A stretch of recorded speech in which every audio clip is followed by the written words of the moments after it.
A través de la Comisión de Radio y Televisión de Tabasco, le invitamos a conocer las acciones que se realizan para mejorar la calidad de vida de niños, adolescentes, jóvenes, mujeres discapacitados y adultos mayores en Familia DIF, nuestra familia. Para esta conversación amigable, queda con ustedes la maestra Marta Lilia López Aguilera de Núñez.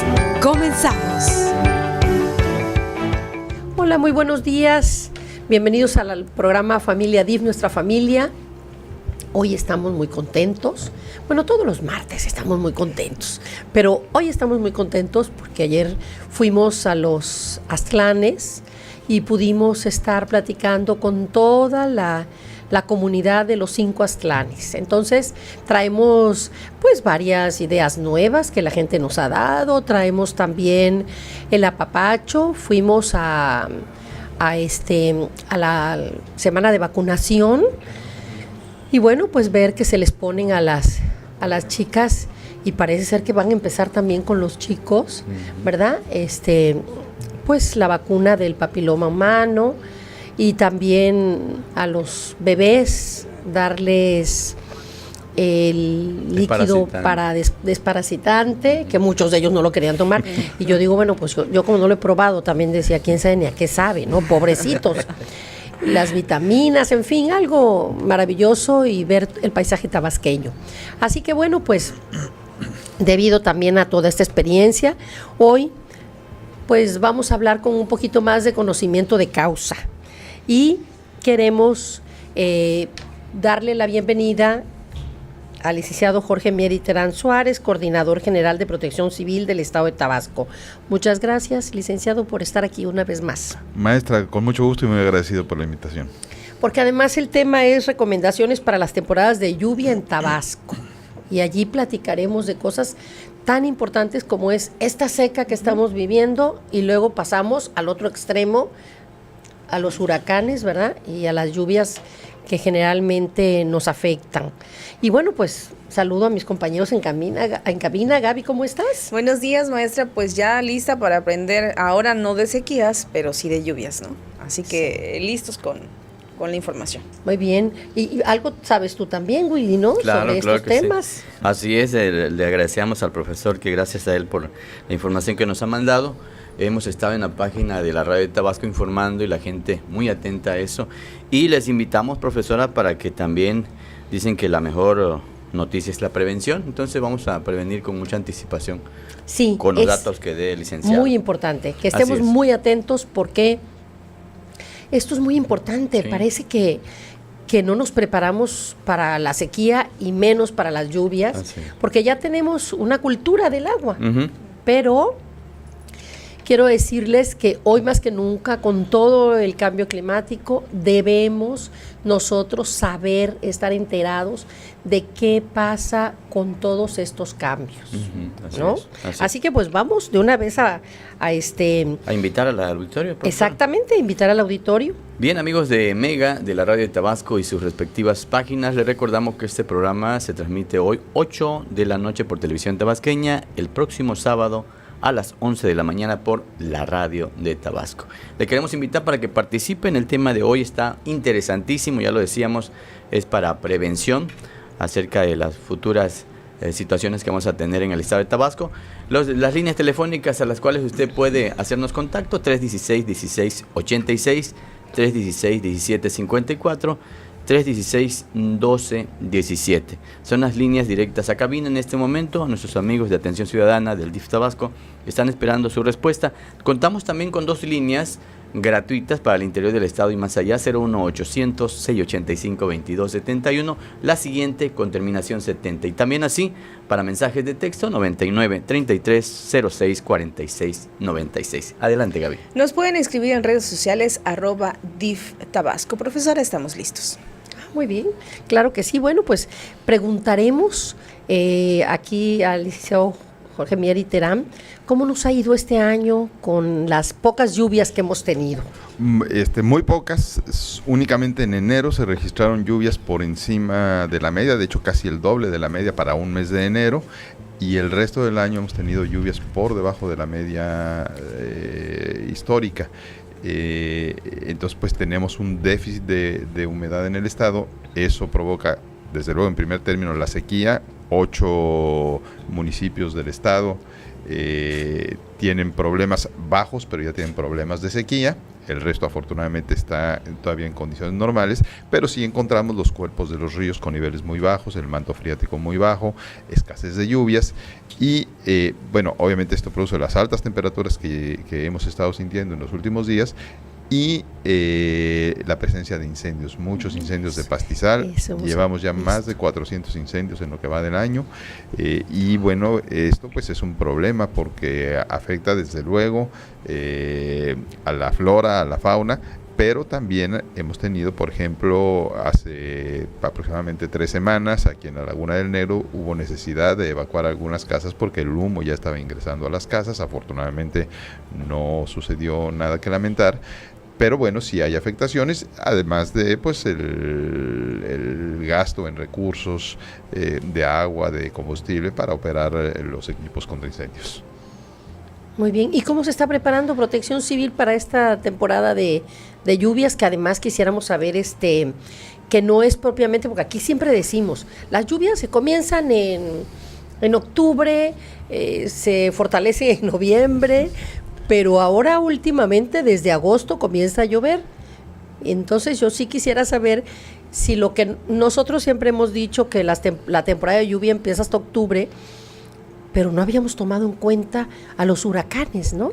Así es. Sí, realmente a Tabasco le afectan más, directamente a Tabasco le afectan más los frentes fríos que los huracanes. Sin embargo, la presencia de huracanes, la temporada de huracanes oficialmente, aunque bueno, los huracanes no creo que entiendan de fechas, pero la calendarización que se ha hecho a nivel internacional de huracanes es a partir del 15 de mayo inicia la temporada de huracanes para el Océano Pacífico, a partir del 1 de junio para el Océano Atlántico.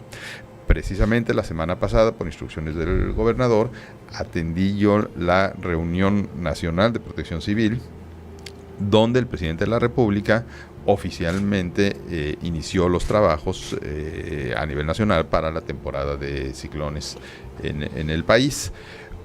Nosotros aquí en el estado, este jueves, pasado mañana, vamos a tener la reunión de la Comisión de Fenómenos Hidrometeorológicos, precisamente por motivo del inicio de la temporada de huracanes en el Océano Atlántico, que es el día 1 de junio.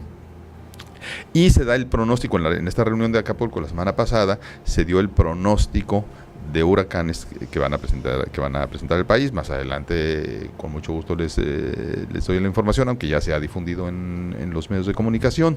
Entonces, ¿qué hacemos nosotros en esta reunión que vamos a tener el jueves? Convocamos a todos los municipios, a los presidentes municipales con sus unidades municipales de protección civil, a todas las dependencias de gobierno, las secretarías, al CEAS, a la Comisión Federal de Electricidad, a Pemex, a todos los que intervenimos para apoyar a la población en casos de contingencia. Y ahí se dictan las normas preventivas que tenemos que tener para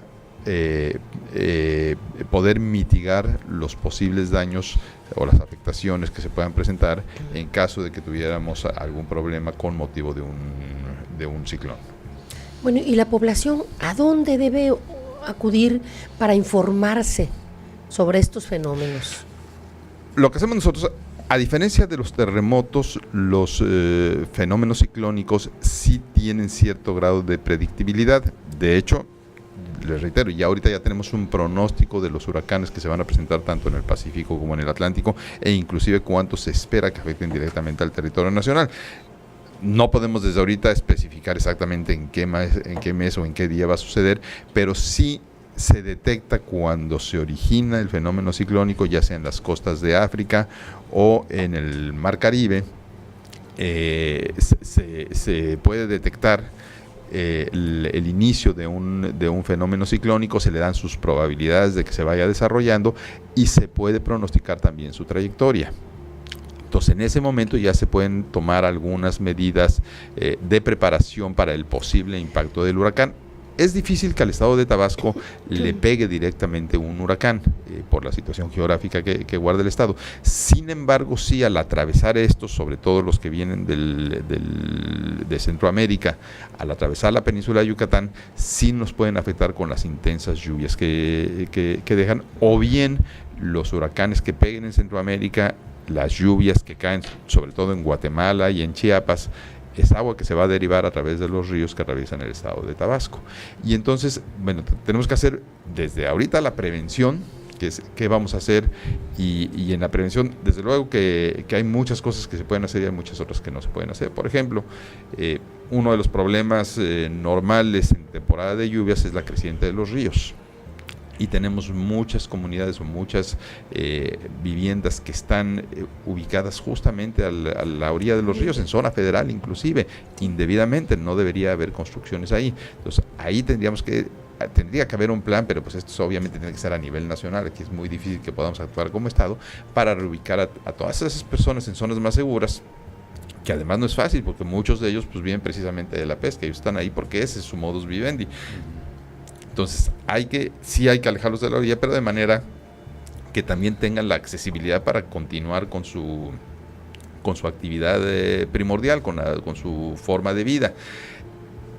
Pero lo que sí podemos hacer, y ya de hecho lo hemos estado haciendo, visitamos Jonuta hace mes y medio aproximadamente, un grupo del Instituto de Protección Civil, hablar con la gente qué hacer, porque ya algunos de ellos tuvieron un deslizamiento de tierra en la ribera del río y se les fueron parte de sus casas al río. Entonces les tenemos que informar qué hacer, porque cuando viene la creciente el agua penetra en la tierra, afloja esa tierra por dentro, sale el agua, cuando baja el río sale el agua, pero se lleva algunos materiales sólidos y eso deja la tierra inestable. Cuando viene la seca, esa tierra se va a caer. Okay. Y lo que hace la gente muchas veces para evitar con la creciente que el agua ingrese a las casas, hace unos huecos alrededor de su casa para que ahí se almacene el agua y evitar que entre a las casas. Pero eso provoca nuevamente que esa agua se va a filtrar y va a aflojar la tierra por dentro. Entonces les tenemos que enseñar a hacer cosas. Y desde luego un problema gravísimo que tenemos, pues no solo en el estado, sino en muchos lados, la deforestación. Si nosotros mantenemos las orillas de los ríos con vegetación, eso va a mantener la humedad. Forzosamente las plantas van a buscar esa humedad y se va a mantener húmeda esa tierra y vamos a evitar este fenómeno de deslizamiento que les estoy comentando. Licenciado Jorge, ¿cuáles son las fuentes oficiales de Protección Civil? Bueno, la fuente, lo que hacemos nosotros cuando ante la presencia de un fenómeno perturbador, específicamente un ciclón o un frente frío, por ejemplo, iniciamos con los avisos precautorios y de ahí vamos escalando a los alertamientos, desde la alerta amarilla hasta la alerta roja. La alerta amarilla de que puede haber la probabilidad, hasta la alerta roja donde ya tenemos una situación de emergencia. Entonces, esa es ¿cómo emitimos estos alertamientos? A través de redes sociales, a través de medios de comunicación y a través de la propia página del Instituto de Protección Civil. Claro. Muchos de nosotros como ciudadanos nos encantaría saber cuáles son los protocolos en la parte de cuál es una emergencia, una real emergencia, y cuál es, espérame tantito, si vamos a ir, pero ¿cuáles son esos alertamientos? ¿Cómo la ciudadanía entenderíamos esa parte que ustedes ya así como se saben al pie de la letra, pero que a veces nosotros no comprendemos? Claro, partimos desde luego de un pronóstico meteorológico de la Comisión Nacional del Agua, a través del Servicio Meteorológico Nacional o a través incluso de los propios pronósticos que nosotros emitimos. Nosotros ya tenemos algunos sistemas tecnológicos para poder emitir nuestros propios pronósticos y lo primero que sacamos es el aviso precautorio. Okay. Cuando se emite un aviso precautorio, simplemente manténganse informados, estén atentos a los medios de comunicación. Eso es el aviso precautorio, que normalmente sale 3 días antes del posible impacto del fenómeno. Perfecto. Conforme se va acercando y dependiendo cómo se vaya desarrollando el fenómeno perturbador, vamos emitiendo los alertamientos. Empezamos con el alertamiento amarillo, que es el más leve, estén precavidos. Incluso en el propio alertamiento, ahí viene qué es lo que hay que hacer en caso del color que tenga, ¿sí? Entonces, va identificando refugios temporales, va identificando rutas de evacuación, esté atento, prepare ya sus documentos personales, prepare una mochila de emergencia, si quieren ahorita platicamos de la mochila de emergencia, haga su propio plan familiar de contingencia, que de hecho todos lo deberíamos de tener sin importar en qué época del año estemos, ¿no? Todos tenemos que tener un propio plan de contingencias familiar, tener preparada una mochila de emergencias, aunque en este momento ya deberíamos de tener una mochila preparada en un lugar de fácil acceso. Y no prepararla el mero día, ¿no? El mero día, porque pues si bien los fenómenos hidrometeorológicos sí son predecibles, un terremoto nos puede suceder en cualquier momento y no nos va a avisar. Ni nos diga. Tenemos más cosas que platicar con el licenciado Jorge Mier Terán Suárez, coordinador general de Protección Civil del Estado de Tabasco. Vamos a un corte y volvemos. Esto es Familia DIF, nuestra familia. Hagamos de la familia un mejor lugar para vivir. Es momento de hacer una pausa. Continuamos.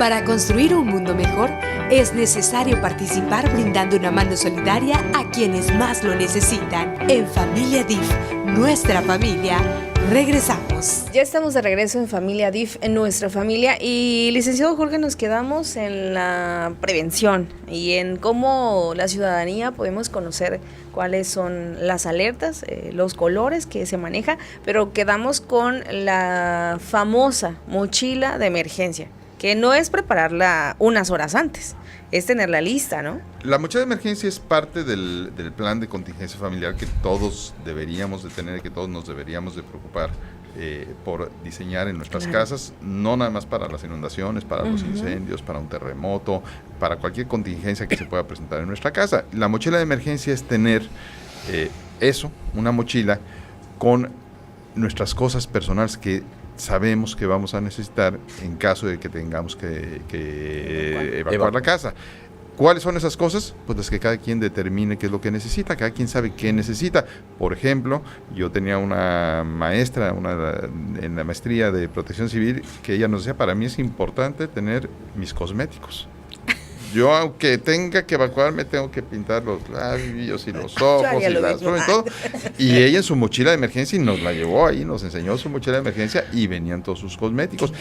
¿Qué es lo básico que tenemos que tener? Desde luego algo de ropa cómoda, ropa sencilla que podamos utilizar, porque nos podemos mojar, nos podemos ensuciar, de nuestros documentos personales, actas de nacimiento, pasaportes, los medicamentos, si tenemos que tomar algún medicamento por prescripción, una linterna, una navaja, agua, radio portátil, alimentos enlatados, un radio portátil, baterías en caso de que se nos agoten las baterías. Son algunos ejemplos de los que puede haber en una mochila de emergencias, pero pues cada quien sabe cuáles son sus necesidades, qué es lo que requiere en caso de que vaya a tener que dejar su casa 1, 2 o 3 días, irse a un refugio temporal, irse a casa de algún familiar, incluso evacuar la ciudad en caso de que sea una contingencia más grande. Eso es la mochila de emergencia. ¿Dónde tiene que estar la mochila de emergencia?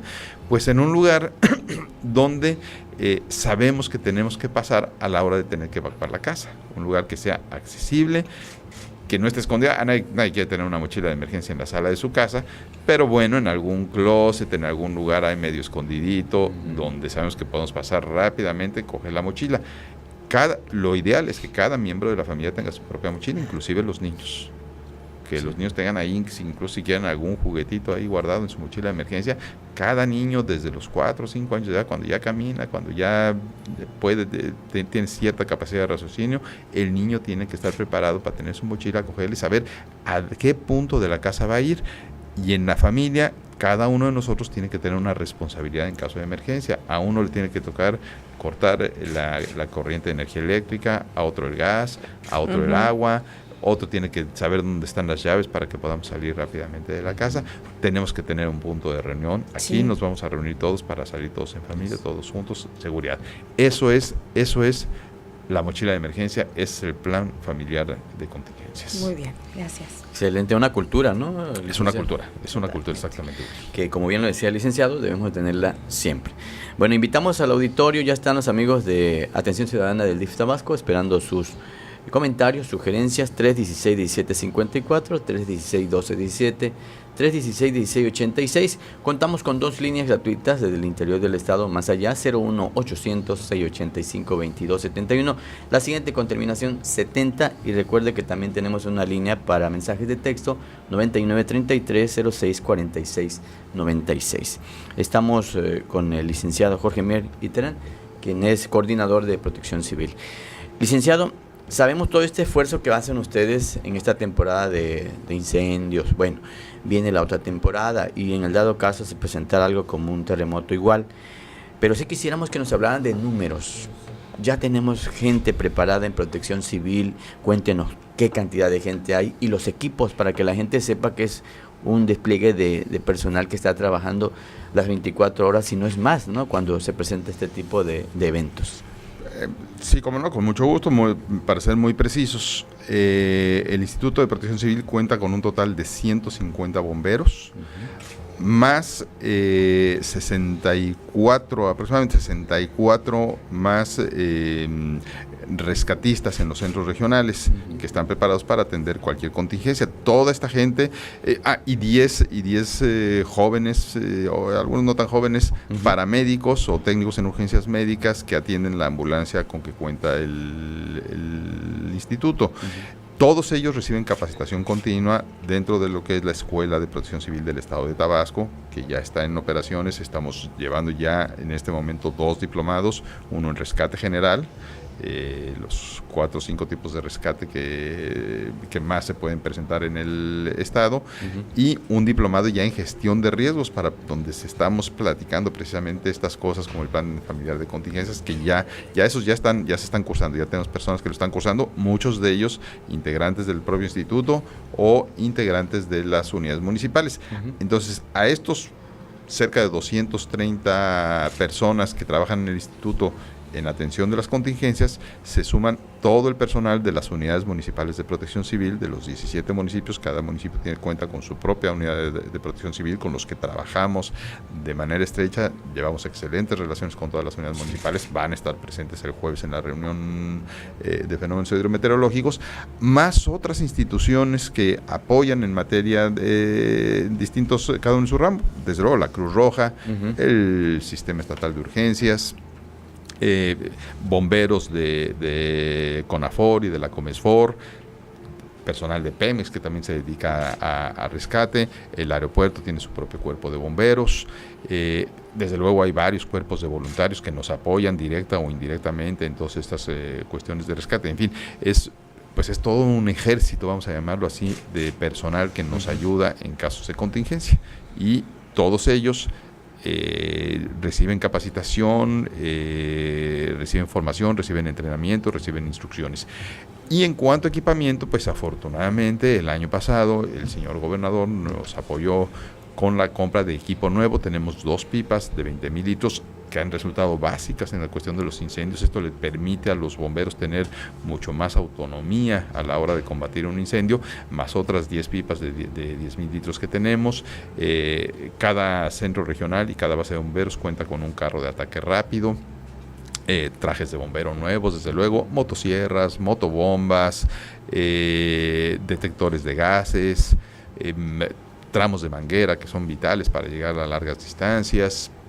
En fin, tenemos una cantidad de equipo. Nunca es suficiente, siempre va a haber carencias, pero tenemos equipo para poder atender las contingencias, y aparte hay una buena coordinación con estados vecinos para apoyo en caso de contingencias mayores. Muy bien, licenciado. Háblenos del sistema de alerta temprana de Protección Civil. Sí, cómo no. El sistema de alerta temprana es una herencia de la administración anterior que desafortunadamente pues se quedó ahí abandonada en un jardín en Comalcalco. Lo hemos ido rescatando, lo hemos ido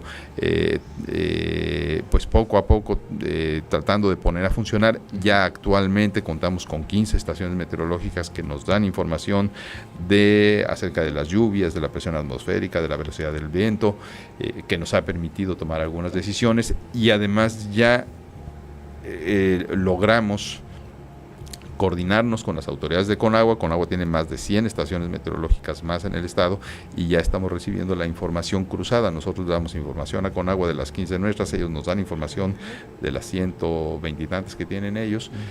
Y toda esa información nos sirve para conocer cuál es la situación que estamos viviendo en materia de lluvias, presión atmosférica, velocidad del viento, trayectoria de las lluvias. Hicimos ya las pruebas con la estación de radiosondeo. La estación de radiosondeo nos va a permitir, es un globito que mandamos a la estratosfera, se mete a las nubes y nos determina la cantidad de agua que puede caer en un momento determinado. Ya hicimos 2 pruebas exitosas. Tenemos que hacer algunos ajustes físicos ya aquí como último detalle. En tierra, ya como último detalle, y probablemente en 1 o 2 semanas más ya estaremos haciendo de manera diaria el lanzamiento de estos globos para tener esta información.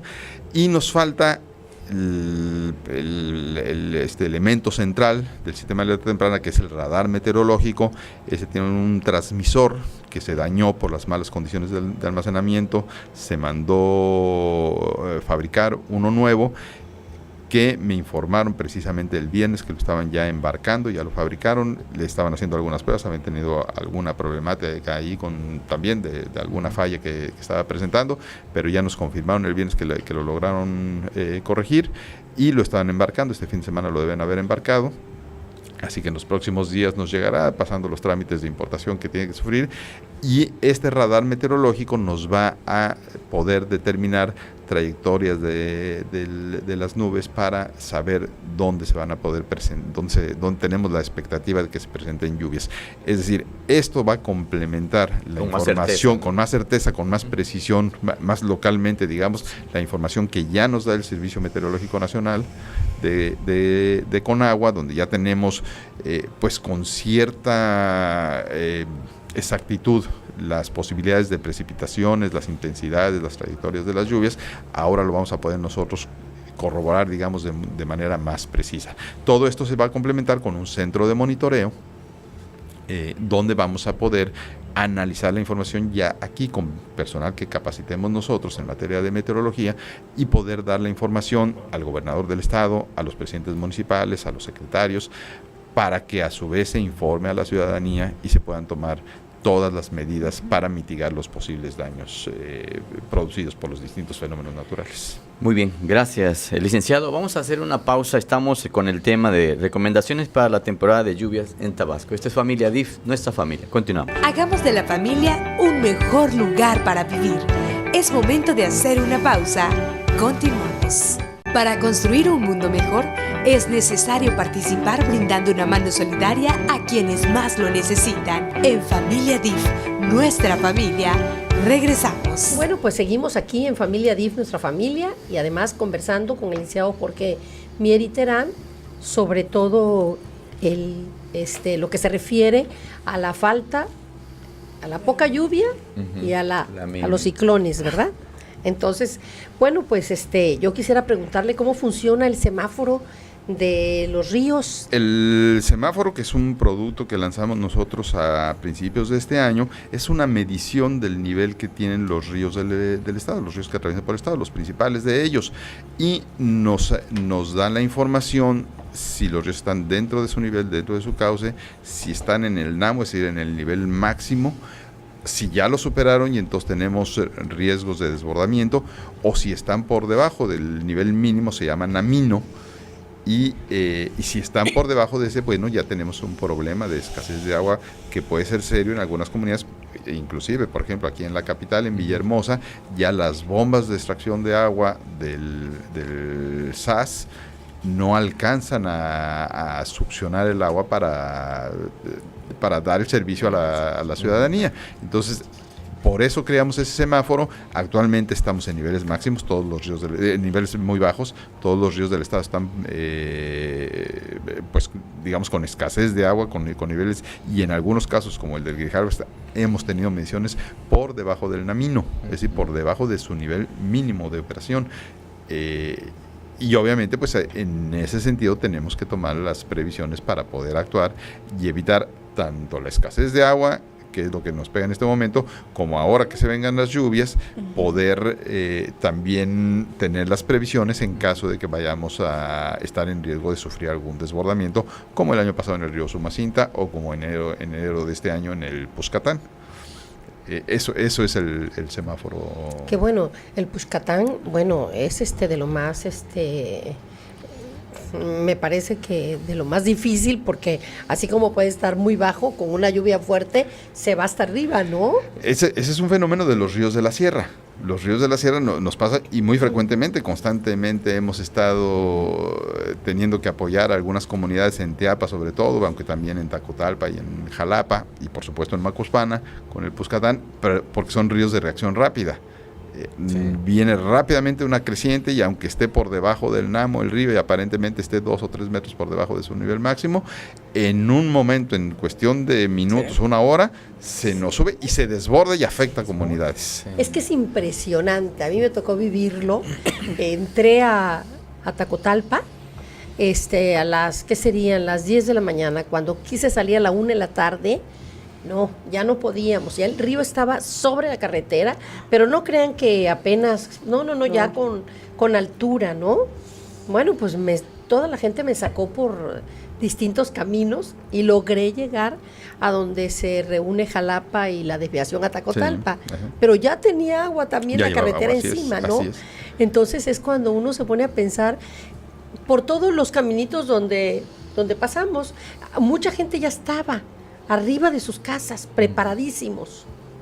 Seguramente que ya les habían avisado, ¿no? Aquí es muy importante, y para eso va a ser muy importante complementar más adelante el sistema de alerta temprana con sensores de los ríos. Se ubican sensores en distintos puntos del cauce del río, y entonces, dependiendo, hay un sensor en este punto donde ya está detectando una creciente, y entonces se avisa que en 2 horas más tarde, en este otro punto más abajo, puede el río tener un crecimiento muy rápido de 1 o 2 metros de altura, y va a haber un desbordamiento. Entonces, eso hay que irlo complementando. Son sistemas tecnológicos avanzados que ya existen, que se permiten, que tienen cierta complejidad por su costo, pero hay que buscar la manera de hacerlo, porque eso sí es prevención. Prevención no es avisarle a la gente unas horas antes que el río se va a desbordar. Eso es una preparación. Ahí vamos saliendo, ya estamos preparados, ya sabemos qué va a hacer. Prevención es evitar que tengamos las consecuencias, es decir, tenemos que disminuir la vulnerabilidad, tenemos que ya nos metimos en la construcción del riesgo, ya combinamos la amenaza que tenemos, el peligro que tenemos de los fenómenos naturales, con la vulnerabilidad, con la irresponsabilidad de construir en las laderas de los cerros, en las riberas de los ríos, en las zonas sísmicas, de construir sin tomar las medidas de precaución, construimos sin considerar lo que puede suceder. Bueno, ya construimos el riesgo, ahora vamos a destruirlo. Ahora vamos a trabajar en este trabajo que sí es previsión, y vamos a evitar que sucedan esas tragedias que tradicionalmente hemos conseguido. Ojalá podamos seguir con estos proyectos, el Estado, llegue quien llegue, para que apoyemos a la gente a evitar caer en esas tragedias que hemos sufrido en el pasado. Claro, desde luego. ¿Y cuántos fenómenos están pronosticados para este tiempo de huracanes? El pronóstico oficial que dio la Comisión Nacional del Agua la semana pasada, tenemos un pronóstico de 18 fenómenos ciclónicos para el Océano Pacífico, 8 de ellos tormentas tropicales, 4 huracanes categoría 1 y 2, y 6 huracanes de categoría 3 a 5, 3, 4 y 5.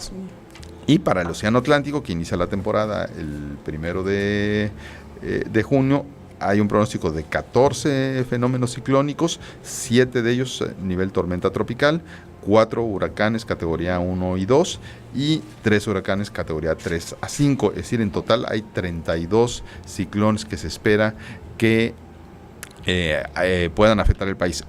De entre 4 y 6 de ellos es el pronóstico de que tengan un impacto directo sobre el territorio nacional. Por supuesto, no sabemos exactamente en dónde, pero entre 4 y 6 ciclones de distintas categorías pueden pegar directamente en el territorio nacional. Podremos saber, sabemos cuándo empiezan, el 1 de junio, y cuándo se termina. La temporada de huracanes termina el 30 de noviembre. Es cuando termina la temporada de huracanes, pero pues les reitero, ya tuvimos un primer fenómeno ciclónico que llegó a categoría de tormenta tropical, Alberto, a finales de la semana pasada, es decir, antes de que iniciara oficialmente la temporada de huracanes para el Océano Atlántico, y se han llegado a presentar huracanes en diciembre y hasta en enero. Y además otra cosa, se han presentado ya huracanes en lugares donde era inconcebible, en Irlanda, por ejemplo. Porque el huracán, pues sabemos que se alimenta del agua caliente, y pues ya en esas alturas del planeta ya el agua ya normalmente no es caliente. ¿Qué nos dice eso? Pues que sí existe, le pese a quien le pese, el cambio climático. Claro, exactamente. Sí. Y yo quisiera preguntarle, el sistema de presas depende de Conagua, o también entran ustedes en el trabajo de prevenir, de vigilar. Sí, las presas es un trabajo que coordinan Conagua y la Comisión Federal de Electricidad. Okay. En el Consejo de Operación de las Presas del Alto Grijalva, yo soy miembro de este Consejo de Operación, y me deben convocar a mí cuando se vaya a tomar una decisión, por ejemplo, de incremento en la extracción de la presa Peñitas, porque evidentemente va a haber afectaciones para el estado de Tabasco, puesto que esa agua va a derivar en el río Samaria, y nos puede afectar, como de hecho nos está afectando en este momento en Nacajuca principalmente, que es donde llega toda esa agua, y pues hay que avisarle a la gente con tiempo. Si entendemos que es necesario en ocasiones incrementar la extracción, pues sobre todo para evitar el riesgo de que se vaya a desbordar la propia presa. Pero sí es necesario que le avisemos, que le informemos a la gente de las comunidades donde va a derivar toda esa agua, para que puedan poner a salvo sus pertenencias, su ganado, sus cosechas, lo que tengan que poner a salvo. Entonces, ese sí es una parte, es un llamado muy atento a las autoridades de Conagua. Lo hice en la reunión de la semana pasada, en la Reunión Nacional de Protección Civil, ante autoridades de Conagua. Les pedí que nos tomen en cuenta, que nos informen cuando menos con anticipación. No es muy fácil hacerlo con mucha anticipación, porque pues no saben en qué momento se va a tener que incrementar, pero sí con la anticipación posible, para que nosotros podamos prevenir a la ciudadanía. Esa es la parte importante, exactamente, eso es lo que estamos solicitando. Licenciada, hablábamos hace ratito de los famosos huracanes, ¿no? ¿Cómo se mide su intensidad? Y también mucha de la población se pregunta, ¿y por qué se llaman Alberto? ¿Y por qué tienen un nombre? Sí, claro que sí. El huracán se forma, es un sistema de baja presión que al combinarse con el agua caliente produce este fenómeno de movimiento circular, los huracanes, que no es más que una capa de nubes limbos cúmulos que tiene un ojo de huracán, el centro del huracán, donde no hay vientos. Y la intensidad del huracán, la categoría de los huracanes, es precisamente por la velocidad de sus vientos. Hasta menos de 63 kilómetros por hora, los vientos menos de 63 kilómetros por hora, se llama depresión tropical. Entre los 64 y los 118 kilómetros por hora es tormenta tropical, y arriba de los 119 kilómetros por hora es huracán, y ya dependiendo la velocidad va subiendo ya la categoría de 1, 2, 3, 4 y 5. Esa es cómo se miden los huracanes. Y se llama, todo esto es en la escala Saffir-Simpson, es la terminología que se le da a la intensidad de los huracanes. Y el nombre, a partir de que se convierten en tormenta tropical, ya reciben un nombre. El nombre se determina,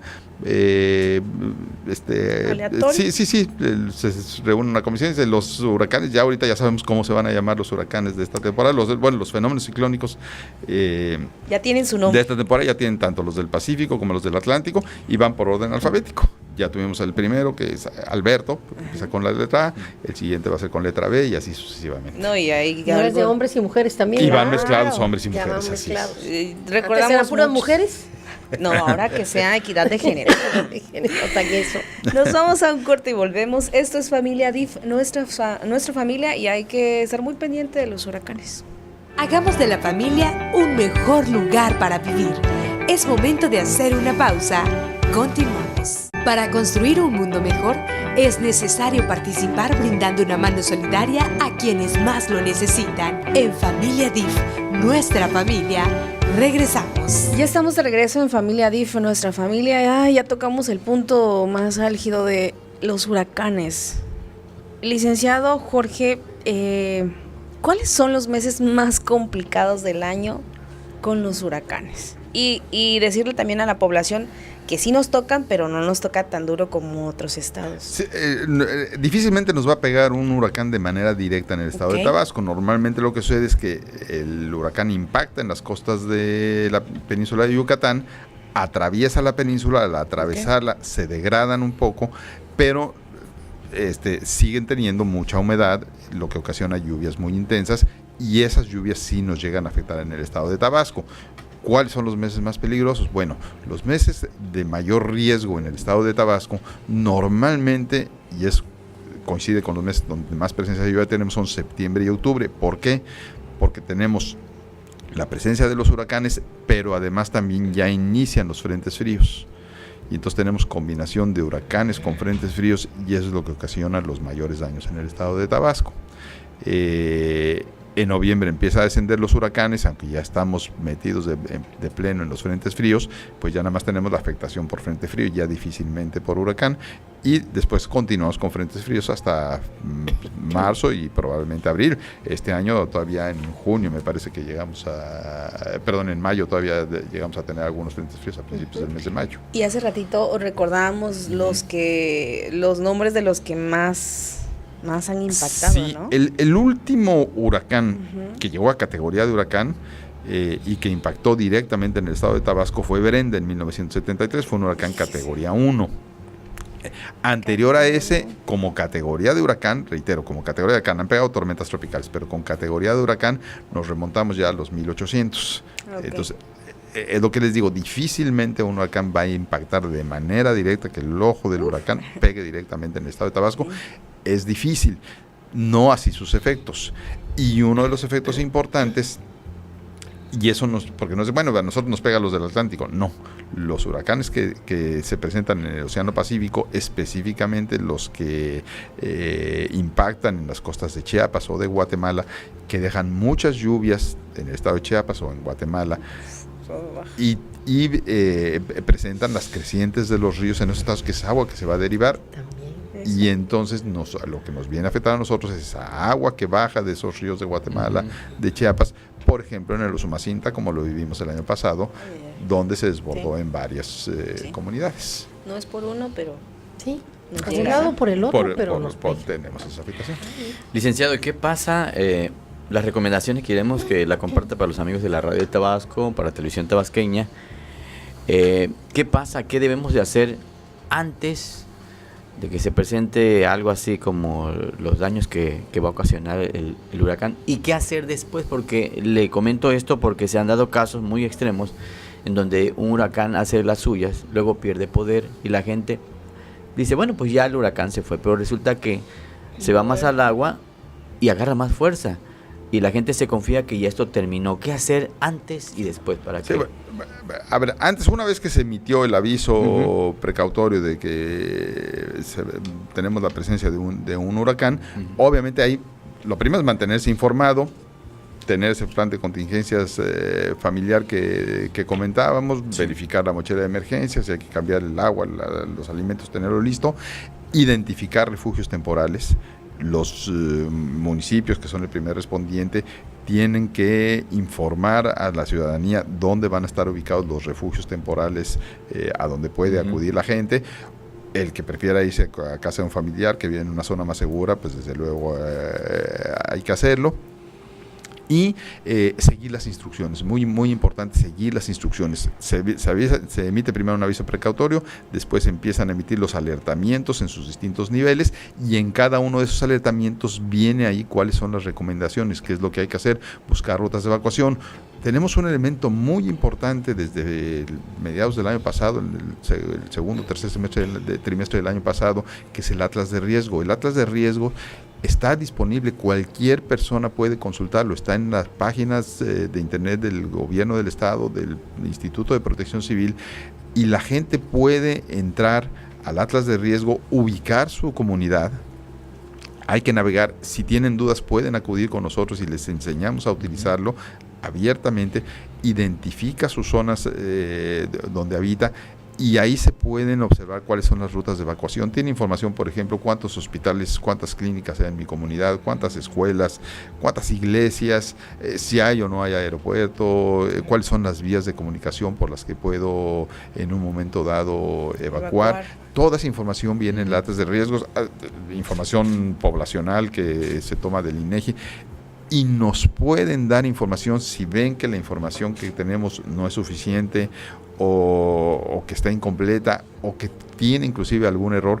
Nos pueden dar esa información y nosotros actualizamos el atlas de riesgo inmediatamente. Es un producto en línea que es para la ciudadanía, es para que la ciudadanía lo pueda consultar y lo pueda aprovechar, pero también las autoridades municipales, los delegados, todos ellos pueden utilizar este atlas de riesgo, que es una herramienta fundamental en materia de prevención de desastres naturales, porque increíble. Es el que nos indica qué hacer. Entonces, identificar refugios temporales, mantenerse al tanto de la información que se vaya emitiendo a través de redes sociales, a través de medios de comunicación, no hacer caso a noticias no oficiales, o sea, a rumores, a que el compadre me dijo, el primo, el tío, la hermana.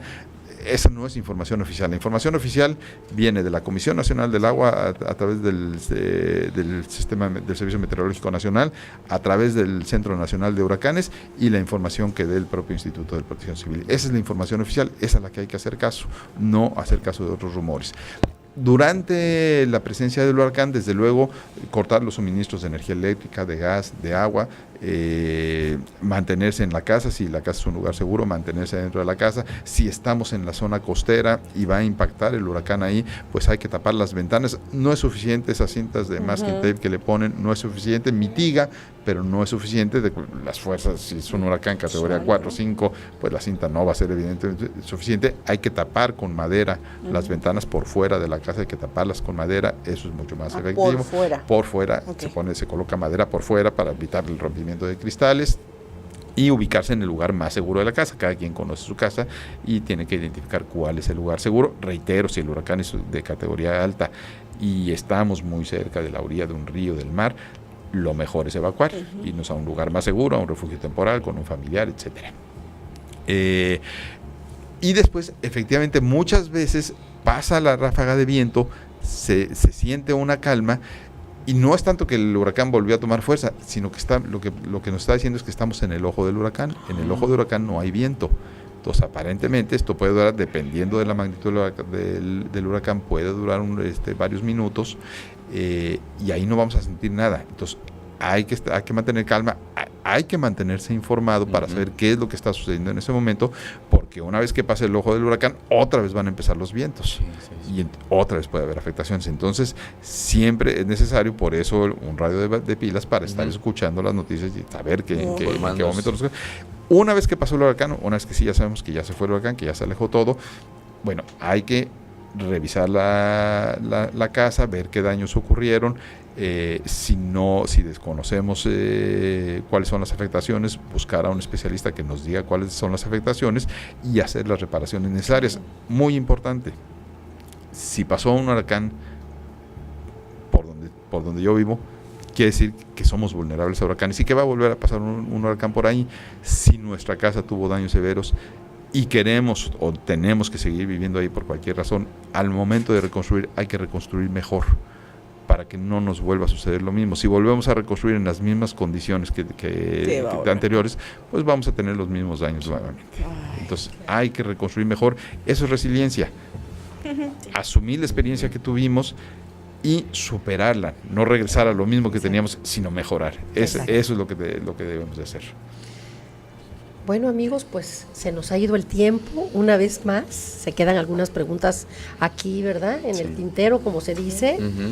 Pero pues queremos agradecer muchísimo la presencia del licenciado Jorge Mier y Terán, que ha venido una vez más a compartir conocimientos que verdaderamente necesitamos. La ciudadanía necesita saber de todo esto, porque a veces nos entra el miedo y ya no sabemos cómo actuar, ¿no? Sí. Entonces le agradecemos muchísimo que haya venido para para hacernos un poco de luz en esto, y le comentamos que lo invitaremos otras veces. Con mucho gusto. ¿Verdad? Porque Protección Civil está teniendo una participación muy activa y muy importante en esta administración para poder allanar todos los problemas que se presentan, ¿no? Así que muchas gracias. Muchas gracias, señora, con mucho gusto, y muchas gracias a ustedes. Y bueno, Gaby, Willy, excelente. ¿cuánto no aprendimos hoy, no? Sí, bastante.